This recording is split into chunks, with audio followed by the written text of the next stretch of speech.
মাছে ভাতে বাঙালি। তো আমিও সেরকমই একটি বাঙালি পরিবারের সদস্যা। তাহলে বন্ধুরা পুরো রান্নাটি দেখতে থাকুন।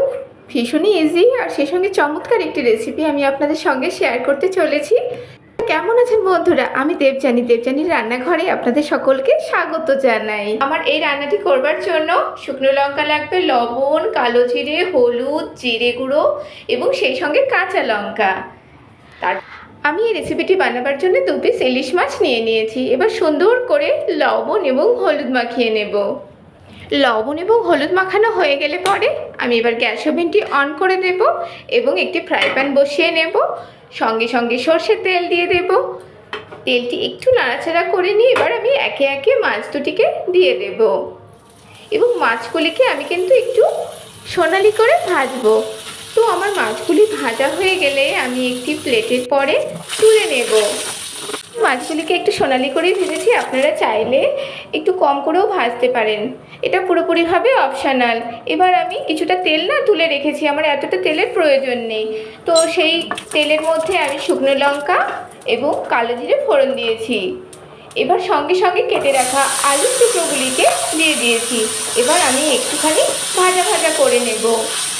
আলুটা সামান্য একটু ভাজা ভাজা হয়ে গেলে আমি একে একে এবার মশলাগুলিকে দিয়ে দেবো। এখানে খুব বেশি মশলার ব্যবহার আমি এই রান্নাটিতে করব না।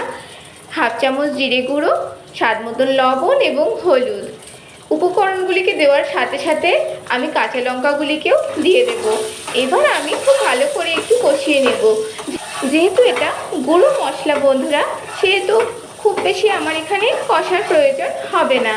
তো আমার ভালো করে কষানো হয়ে গেলে আমি জলের ব্যবহার করব।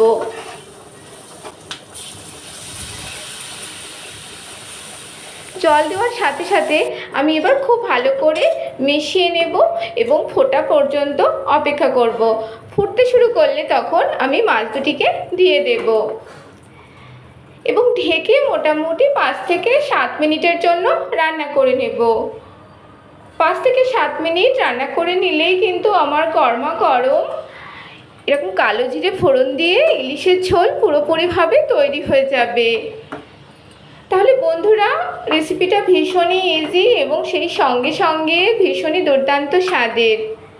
আপনারা অবশ্য করে বাড়িতে ট্রাই করবেন, আর ট্রাই করে কেমন হয়েছে খেতে সেটা অবশ্য করে আমায় জানাবেন। আর প্রতিটি পর্বে একই রকমভাবে আমার সঙ্গে থাকবেন। আমার সকল বন্ধুদেরকে অনেক অনেক আন্তরিক ভালোবাসা এবং ধন্যবাদ। সেই সঙ্গে নতুন বন্ধুদের উদ্দেশ্যে জানাবো আপনারা আমার ইউটিউব চ্যানেলটিকে অবশ্য করে সাবস্ক্রাইব করুন। সেই সঙ্গে পাশে থাকা বেল আইকনটিকে প্রেস করুন। অবশ্যই ফার্স্ট নোটিফিকেশান আপনার ফোনে পৌঁছে যাবে। আর এরকমভাবেই আমার সঙ্গে থাকুন, আমি আপনাদের সঙ্গে নতুন নতুন রান্নার রেসিপি শেয়ার করতে থাকব।